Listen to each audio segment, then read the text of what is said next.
Hello बच्चों, स्वागत है आप सभी का आज के इस ऑनलाइन सेशन में। और आपके सामने मैं हूं नीरज कुमार, आप सभी के लिए लेकर आया हूं नीप बैच 1.0, जिसमें क्लास 11 का जितना भी लेक्चर होगा वो बहुत ही व्यवस्थित ढंग से आप सबके सामने प्रस्तुत करेंगे। जिसमें अभी तक 2 लेक्चर हो चुका है। पहले और दूसरे लेक्चर में आपको क्या बताया गया, इसका हम थोड़ा सा रिवीजन करवा दें।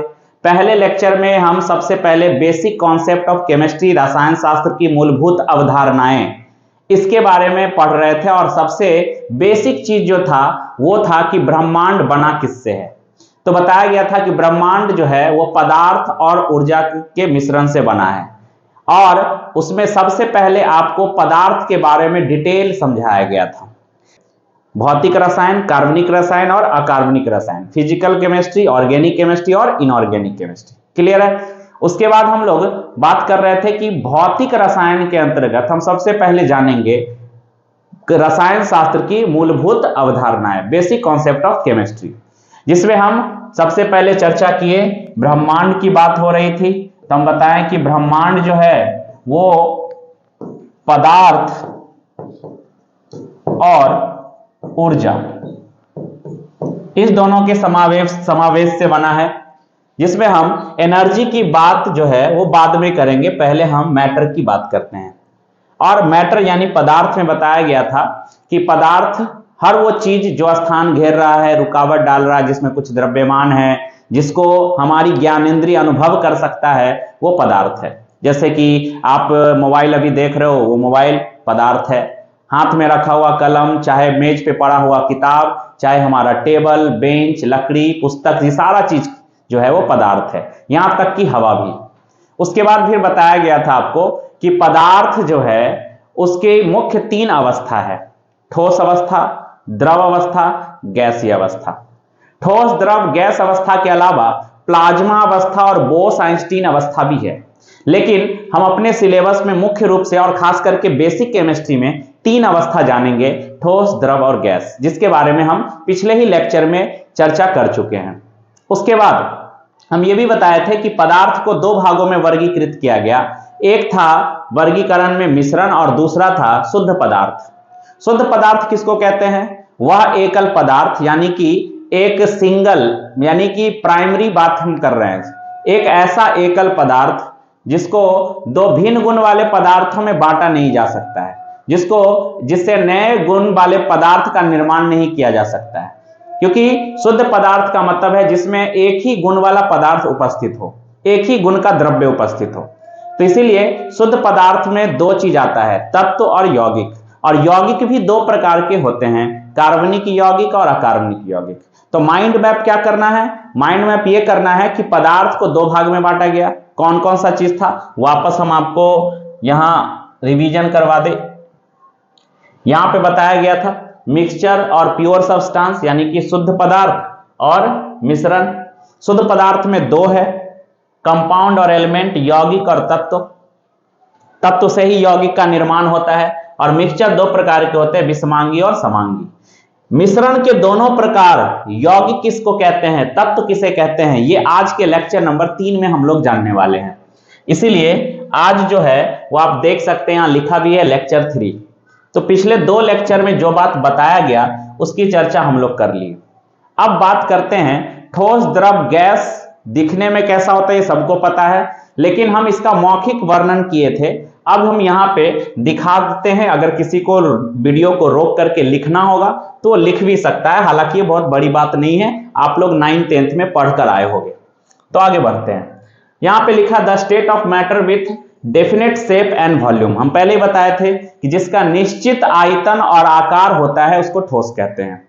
अगर हम बहुत ज्यादा लेंदी परिभाषा ना कहें तो हम इतना कह सकते हैं कि जिसका निश्चित आकार और आयतन होता है उसको क्या कहते हैं, उसको ठोस कहते हैं। ऐसे हम इसमें और भी चीज बताए थे कि जिनके अवयवी कण काफी सटे सटे होते हैं, जिनकी गतिज ऊर्जा शून्य होती है, ठोस कहलाता है। जिनका निश्चित ज्यामितीय एवं अभिलाक्षणिक आकार होता है उसको हम लोग क्या कहते हैं, ठोस कहते हैं। तो हम यहां लिखे हैं पदार्थ की वह अवस्था जिनका निश्चित आकार एवं आयतन होता है ठोस कहलाता है। पदार्थ की मुख्य 3 अवस्था है, उसमें से एक ऐसी अवस्था जिसका आकार और आयतन दोनों निश्चित है, ठोस कहलाता है। और चित्र से आप देख सकते हैं कि ये जो जितना भी चीज यहाँ पे दिख रहा है, चाहे ये रॉक हो, पत्थर, चाहे ये डायमंड जैसा क्रिस्टल दिखाई दे रहा हो, चाहे ये जो एक गोला दिखाई दे रहा है, ये क्या है? ठोस है। इसके बाद क्या है? द्रव की बात हो रही है, लिक्विड की बात हो रही है। लिक्विड में क्या बताए थे हम पिछले लेक्चर में? हम बताए थे कि जिसका आयतन तो निश्चित हो लेकिन आकार निश्चित ना हो, इसीलिए हम लोग द्रव को, किसी भी लिक्विड को जिस बर्तन में रखते हैं वो उसी बर्तन का आकार ले लेता है, उसका अपना कोई निश्चित आकार नहीं। इसीलिए यहां लिखा हुआ है state of matter that has definite volume but no definite shape, जिसका निश्चित, यहां पे क्या बोला गया कि पदार्थ की वह अवस्था देखिएगा, पदार्थ की वह अवस्था, जिन्हें लिखना होगा वह लिख लीजिएगा, पदार्थ की वह अवस्था जिनका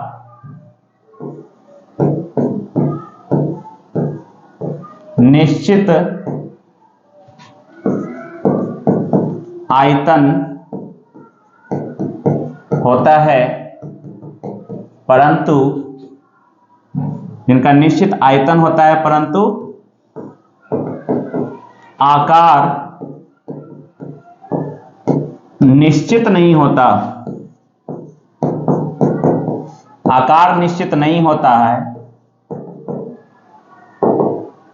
द्रव कहलाता है, द्रव कहलाता है। लिक्विड, द्रव्य नहीं, द्रव्य का मतलब मैटर होता है, पदार्थ होता है। पदार्थ की वह अवस्था जिनका निश्चित आयतन होता है। तो अगर कोई पदार्थ ऐसी अवस्था में जिनका आयतन तो निश्चित है परंतु आकार निश्चित नहीं है, क्या कहलाएगा? द्रव कहलाता है। State of matter that has definite volume, पदार्थ की वह अवस्था जिनका निश्चित आयतन होता है बट नो डेफिनिट शेप, जिनका आकार निश्चित नहीं होता है, द्रव कहलाता है। इसके बाद गैस की अगर हम बात करें तो गैस में क्या कह सकते हैं? तो हम जानते हैं कि गैसों की गतिज ऊर्जा सबसे अधिक होती है और उनके अणु काफी दूर दूर होते हैं। तो इस आधार पे हम कह सकते हैं कि जिनका आयतन और आकार दोनों निश्चित नहीं होता है, उसको क्या कहा जाता है? उसको कहा जाता है गैस। तो हम यहां पर पहले ही आपको एक और चीज दिखा दिए थे, आप देख सकते हैं यहां ठोस, द्रव, गैस को पहले ही समझाया जा चुका था, ठोस, द्रव, गैस को। तो यहां पे हम मॉलिक्यूल के जरिए, अणुओं की सजावट के जरिए समझाए थे ठोस, द्रव, गैस को, कि इनके अणु काफी सटे सटे हैं, इनके अणुओं के बीच गैप थोड़ा बढ़ गया और इसके अणुओं के बीच गैप तो सबसे ज्यादा है। ठीक है, तो वापस उस लेक्चर को देखने पर यह सब बात जो है ये याद आ जाएगा। गैस की बात करें तो जिसका निश्चित आकार और आयतन दोनों ना हो, गैस है। यहां लिखा हुआ है state of matter that has no fixed shape और वॉल्यूम, यानी कि इसका मतलब यह हुआ कि पदार्थ की वह अवस्था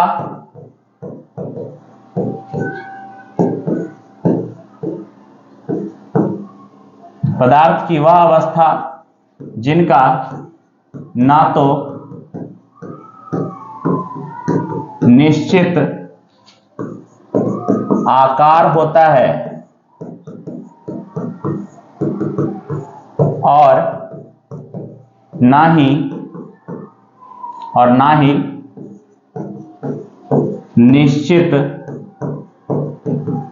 आयतन होता है,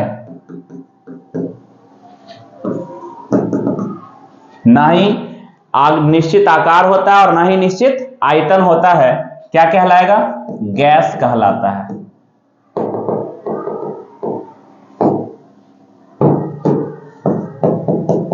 गैस कहलाता है।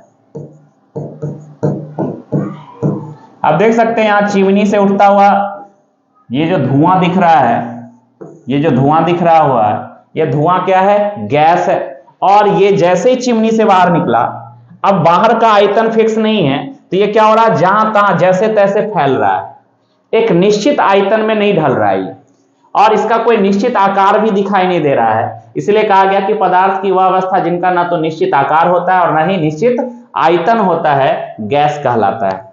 तो ठोस, द्रव, गैस पर हम बहुत डिटेल चर्चा कर चुके हैं और केवल उतना ही नहीं बोल रहे हैं जितना यहां लिखा हुआ, हम ये भी बोल रहे हैं कि जिनके अणु काफी दूर दूर होते हैं, जिनकी गतिज ऊर्जा सबसे अधिक होती है, वो क्या कहलाता है? वो कहलाता है गैस। अब ठोस, द्रव, गैस पदार्थ की मुख्य 3 अवस्था हम लोग जान गए, लेकिन अब पदार्थ के वर्गीकरण पे आते हैं, जो हम पिछले लेक्चर में बताए थे। और वर्गीकरण में क्या था? वर्गीकरण में लेक्चर 3 से पहले था कि पदार्थ को 2 भाग में बांटा गया है, शुद्ध पदार्थ और मिश्रण। हम लोग आज के क्लास में सबसे पहले फोकस करेंगे शुद्ध पदार्थ पर, प्योर सब्सटेंस। प्योर सब्सटेंस में क्या बताया गया था? Can not be separated physically, जिनको किसी भौतिक क्रिया द्वारा, भौतिक विधि द्वारा अलग नहीं किया जा सकता है, क्योंकि बात हो रही है शुद्ध पदार्थ की। अगर कोई पदार्थ शुद्ध है तो वो एक ऐसा एकल पदार्थ होगा जिनको अन्य गुण वाले पदार्थों में पृथक नहीं कर सकते हैं। इसीलिए प्योर सब्सटेंस का 2 हिस्सा है, तत्व और यौगिक। पहले हम लोग तत्व और यौगिक जानेंगे, तत्व यौगिक को जान लेने के बाद मिश्रण, और फिर मिश्रण का प्रकार। यही रहने वाला है आज का हमारा टॉपिक। तो आगे बढ़ते हैं ठोस, द्रव, गैस से। और ठोस, द्रव, गैस के बाद जो पदार्थ का वर्गीकरण है, शुद्ध पदार्थ और मिश्रण, फिर शुद्ध पदार्थ में है तत्व और यौगिक, उसके बारे में जानने से पहले पदार्थ को 2 भागों, पदार्थ का जो वर्गीकरण है, पदार्थ को 2 तरह से परिवर्तित होता है। पदार्थ की जो अवस्था है उसमें 2 तरह के परिवर्तन होते हैं। पदार्थ के अवस्था में होने वाला 2 परिवर्तन कौन कौन है?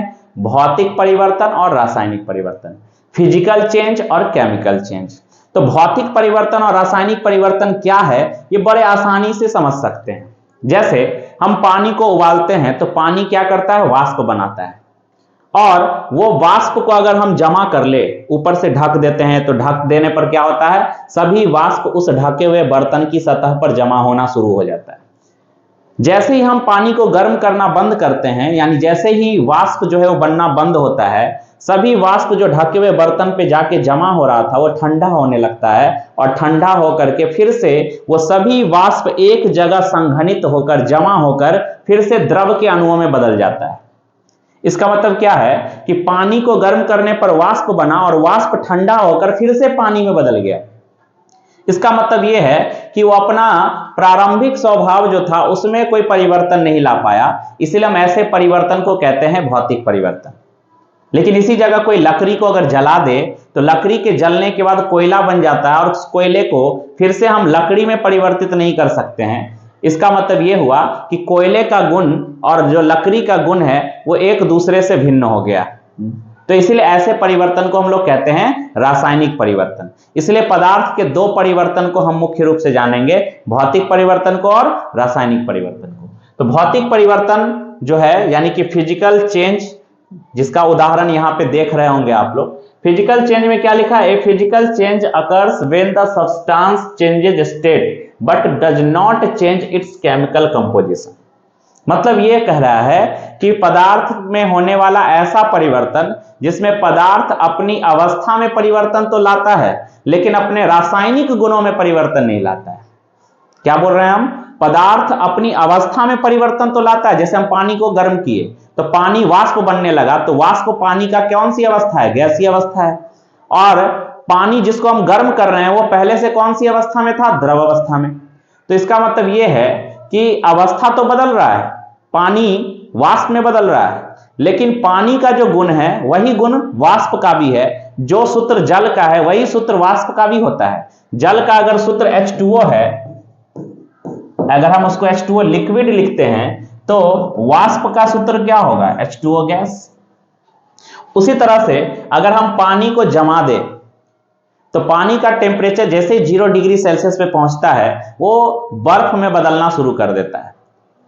इसका मतलब यह है कि पदार्थ फिर अपनी अवस्था बदल रहा है, द्रव से ठोस में जा रहा है, लेकिन जो गुण पानी का है वही गुण बर्फ का भी है, क्योंकि रासायनिक गुण में परिवर्तन नहीं आया। अनुसूत्र अभी भी वही होगा।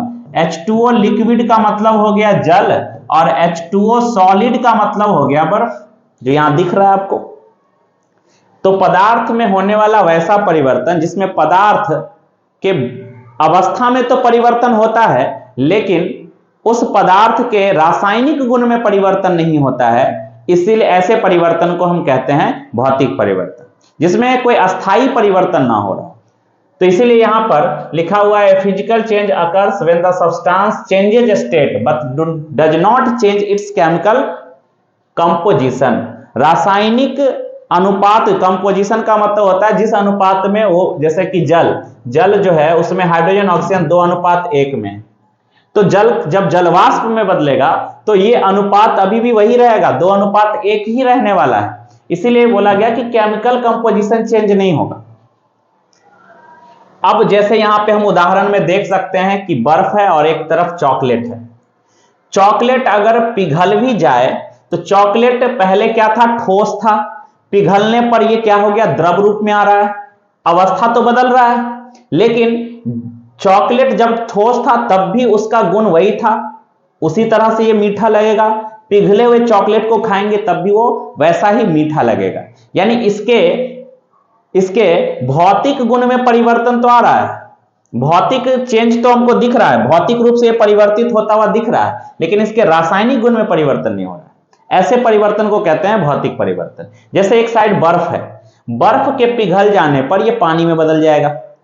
तो बर्फ ठोस अवस्था है और जैसे ये पिघलेगा तो ये पानी इसका द्रव अवस्था हो जाएगा। यानी कि अवस्था में परिवर्तन तो हुआ, लेकिन बर्फ का सूत्र और जल का जो सूत्र है वो सेम ही है। यानी इसमें हाइड्रोजन ऑक्सीजन का अनुपात वही रहेगा, 2:1। और इसका भौतिक गुण, भौतिक अवस्था में परिवर्तन तो दिख रहा है, लेकिन इसके रासायनिक गुण में परिवर्तन नहीं हुआ। इसीलिए हम कह सकते हैं कि ऐसा परिवर्तन जिसमें पदार्थ में अस्थायी परिवर्तन नहीं होता है, ऐसा पदार्थ में होने वाला ऐसा परिवर्तन जिसमें पदार्थ अपने पूर्व की अवस्था में पुनः वापस लौट सकता है, ऐसे परिवर्तन को हम भौतिक परिवर्तन कह सकते हैं। जिसमें पदार्थ के भौतिक गुण में परिवर्तन होता है लेकिन रासायनिक गुण में कोई अस्थायी परिवर्तन नहीं होता है, उसको हम लोग कहते हैं भौतिक परिवर्तन। रासायनिक परिवर्तन जो है ना, वो रासायनिक गुण में अस्थायी परिवर्तन नहीं होना चाहिए। यहां पर केमिकल कंपोजिशन वही रह रहा है, लेकिन यहां हम देख सकते हैं कि चेंज नहीं हो रहा है। इसका जो चेंज नहीं हो रहा है वो है केमिकल कंपोजिशन, और जो चेंज हो रहा है वो क्या हो रहा है, चेंज स्टेट। स्टेट का मतलब राज्य नहीं है, यहां स्टेट का मतलब है अवस्था। तो हम लोग, अगर आपको भौतिक परिवर्तन का डेफिनेशन चाहिए, रासायनिक परिवर्तन का डेफिनेशन चाहिए, परिभाषा, तो हम जल्द ही जो बुक अपने ऑफलाइन बच्चों को अवेलेबल करवाते हैं क्लास में, हम उसी बुक का पीडीएफ आप सभी बच्चों को जो ऑनलाइन माध्यम से हम सबसे जुड़े हुए हैं उनको अवेलेबल करवाएंगे। और उसमें भौतिक और रासायनिक परिवर्तन का परिभाषा भी लिखा हुआ। हालांकि हम परिभाषा तो यहां भी लिख के आपको बता ही रहे हैं, भले ही अंग्रेजी में लिखा हुआ हो, लेकिन हम उस परिभाषा को यहां लिख ही रहे हैं। लेकिन भौतिक परिवर्तन, रासायनिक परिवर्तन या किसी का भी परिभाषा अगर हमको और डिटेल में चाहिए तो हम इसके लिए वो पीडीएफ भी अवेलेबल करवाएंगे, ताकि आप वहां से नोट्स को और बेहतर ढंग से लिख सकें। आगे बढ़ते हैं। आगे है रासायनिक परिवर्तन। रासायनिक परिवर्तन का मतलब है पदार्थ में होने वाला वैसा परिवर्तन जिसमें पदार्थ के भौतिक और रासायनिक गुणों में अस्थायी परिवर्तन हो जाता है।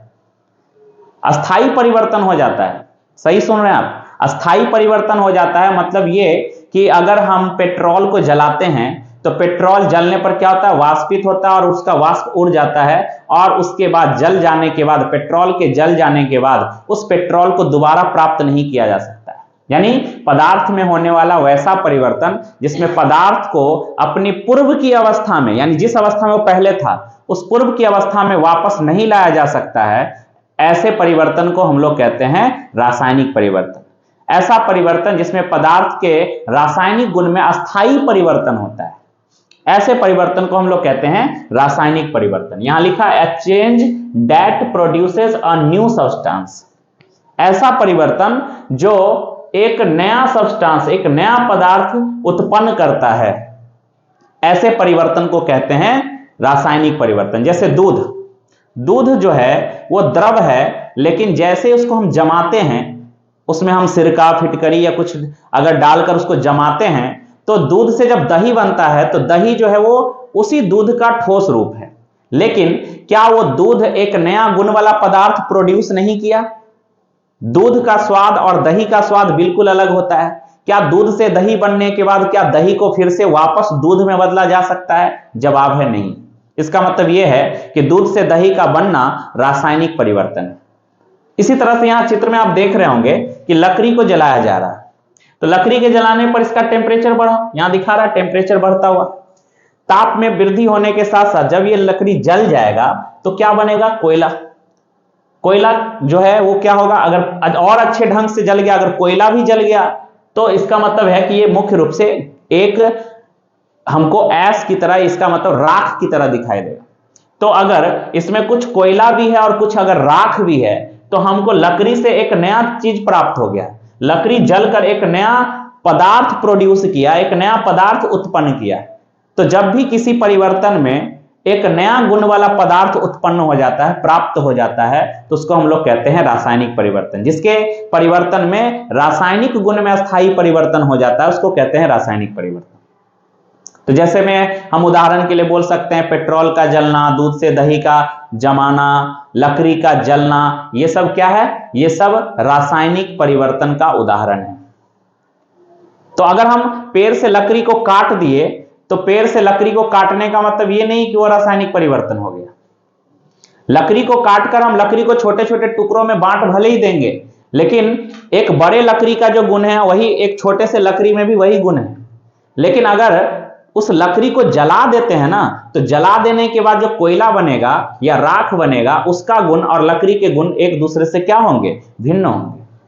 इसीलिए रासायनिक परिवर्तन में बात तो समझ में आ गया होगा। जैसे एक क्वेश्चन हम पूछते हैं, जरा जवाब देना। हम अगर पानी को अगर जमाते हैं, बर्फ में बदलते हैं अगर उसको, तो पानी से बर्फ का जमना कौन से परिवर्तन का उदाहरण है? अभी हम कुछ देर पहले बताए थे, पानी से बर्फ का जमना कौन से परिवर्तन का उदाहरण है? क्या होगा जवाब? भौतिक परिवर्तन। क्योंकि पानी से बर्फ जम गया तो बर्फ पिघलकर फिर से वापस पानी में बदल सकता है। उसी तरह से अगर हम कहें पानी का जलवाष्प में बदलना, तो जल का जलवाष्प में बदलने का क्रिया भी क्या है? भौतिक परिवर्तन है। क्योंकि जल से जलवाष्प बनेगा तो जलवाष्प फिर ठंडा होकर वापस जल में परिवर्तित हो जाएगा। तो ये कैसा परिवर्तन है? भौतिक परिवर्तन। अगर हम पेड़ वृक्ष के लकड़ियों को काटकर छोटे छोटे टुकड़ों में बांट दिए तो इसका मतलब ये नहीं कि वो रासायनिक परिवर्तन हो गया, वो भौतिक परिवर्तन ही है। हालांकि ऐसे में हम ये नहीं कह सकते हैं कि पदार्थ की अवस्था बदल गई है। हम मुख्य रूप से जब देखते हैं कि पदार्थ की भौतिक अवस्था में बदलाव आया है, फिजिकली चेंज नजर आता है, लेकिन केमिकली चेंज नजर नहीं आता है, तो उसको हम लोग कहते हैं केमिकल चेंज, यानी कि भौतिक परिवर्तन। जैसे चॉकलेट पिघल रहा था, तो चॉकलेट पिघलने के बावजूद भी हम कह सकते हैं कि जो गुण इस सॉलिड चॉकलेट का है वही गुण इसके लिक्विड चॉकलेट का भी होगा, बस अवस्था बदला हुआ है। तो भौतिक परिवर्तन और रासायनिक परिवर्तन समझ में आ गया होगा। इसका हम बोले थे कि जो पीडीएफ है वो आप सभी स्टूडेंट्स को हम अवेलेबल करवाएंगे, और पूरे जो ऑफलाइन मीडियम में, ऑफलाइन मोड में पढ़ने वाले बच्चे हैं उनको जो बुक अवेलेबल करवाया जाता है वो ऑनलाइन माध्यम से पढ़ने वाले बच्चों को भी हम लोग अवेलेबल करवाएंगे। अब हम आगे बढ़ते हैं और हम पदार्थ को जो दो भाग में बांटे थे, शुद्ध पदार्थ और मिश्रण में, उसमें हम शुद्ध पदार्थ को भी दो भाग में डिवाइड किए थे। क्या क्या था वो भाग? एक था तत्व, एक था यौगिक। तो हम लोग सबसे पहले क्या पढ़ने वाले हैं? तत्व की परिभाषा। इसका पीडीएफ तो आपको मिलेगा ही, लेकिन आप यहां पे इसका परिभाषा लिख भी सकते हैं। हम यहां पे लिख दे रहे हैं तत्व की परिभाषा। क्या होगा परिभाषा? देखो तो, किसी पदार्थ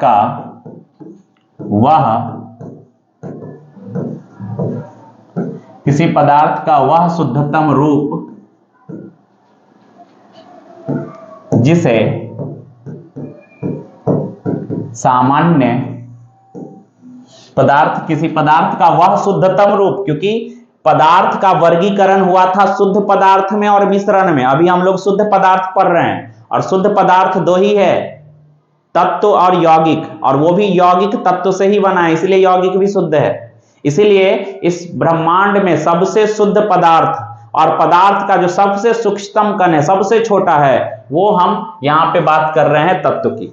तत्व को भी, जब तत्व के भी सबसे छोटे कण की बात होती है तो हम उसको परमाणु कहते हैं। तो हम लोग अभी परमाणु पे नहीं गए हैं, अभी हम तत्व की बात कर रहे हैं। तो हम लिखे किसी पदार्थ का वह शुद्धतम रूप जिसे सामान्य भौतिक एवं रासायनिक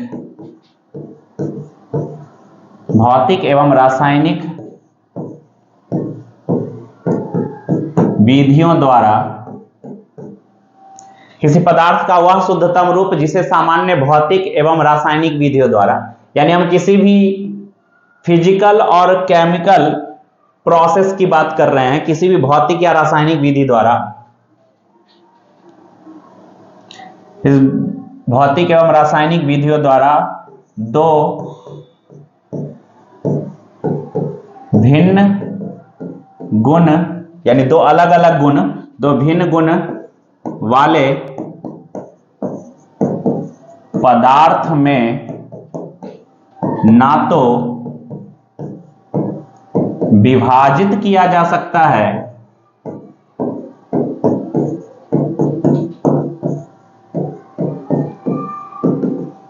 किसी पदार्थ का वह शुद्धतम रूप जिसे सामान्य भौतिक एवं रासायनिक विधियों द्वारा दो भिन्न गुण वाले पदार्थ में, दो अलग अलग गुण वाले पदार्थ में ना तो विभाजित किया जा सकता है। हम पहले ही बोले शुद्ध पदार्थ वो होता है एक ऐसा एकल पदार्थ, एक ऐसा सिंगल हम पदार्थ की बात कर रहे हैं जिसे अन्य द्रव्य में यानी अन्य पदार्थ में विभाजित नहीं कर सकते हो, उसी को शुद्ध पदार्थ कहते हैं। तो इसीलिए जब अन्य पदार्थ अन्य द्रव्य में परिवर्तित नहीं कर सकते हैं तो सीधी सीधी बात हम कह सकते हैं कि किसी भी भौतिक रासायनिक विधि द्वारा जिसको दो भिन्न गुण वाले पदार्थ में ना तो बांट सकते हैं, अलग कर सकते हैं, ना तो विभाजित किया जा सकता है, और ना ही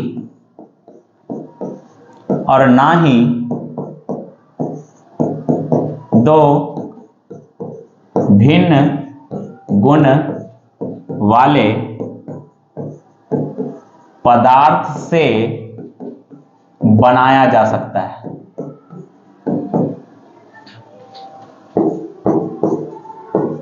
क्योंकि अगर दो भिन्न गुण वाले पदार्थ से किसी को बनाया जा सकता है तो वह फिर शुद्ध पदार्थ नहीं है भैया। अगर हम एक बर्तन में केवल शुद्ध दूध रखे हुए हैं तो उस दूध की मात्रा को हम कम ज्यादा कर सकते हैं, लेकिन हम उसको दो अलग अलग गुण वाले पदार्थ में नहीं बांट सकते हैं। उसी तरह से अगर हम पानी की बात करें, अगर बर्तन में शुद्ध जल है, जल में कुछ और मिला हुआ नहीं है, तो हम जल की मात्रा कम ज्यादा तो कर सकते हैं, लेकिन हम उसको दो भिन्न गुण वाले पदार्थ में विभाजित नहीं कर सकते। तो हम यहां पे शुद्ध पदार्थ की बात कर रहे हैं। हालांकि जो जल की अभी हम बात कर रहे थे H2O, वो यौगिक है, और यौगिक जो है वो भी तत्व से ही बना होता है। तो हम उसका चर्चा अभी यौगिक के परिभाषा में करेंगे, लेकिन हम एक उदाहरण समझाने के लिए बोले कि मान लो कि एक बर्तन में केवल दूध रखा हुआ है, उसमें हम कोई चीज नहीं मिलाए, तो हम क्या बोलते हैं कि दूध शुद्ध है। किसी भी पदार्थ को शुद्ध बोलने का क्या पैमाना है कि उसमें एक ही गुण वाला पदार्थ हो, कोई दूसरा गुण का पदार्थ मिला हुआ ना हो, या उसको हम दो अलग अलग गुण वाले पदार्थ में बांट नहीं सकते।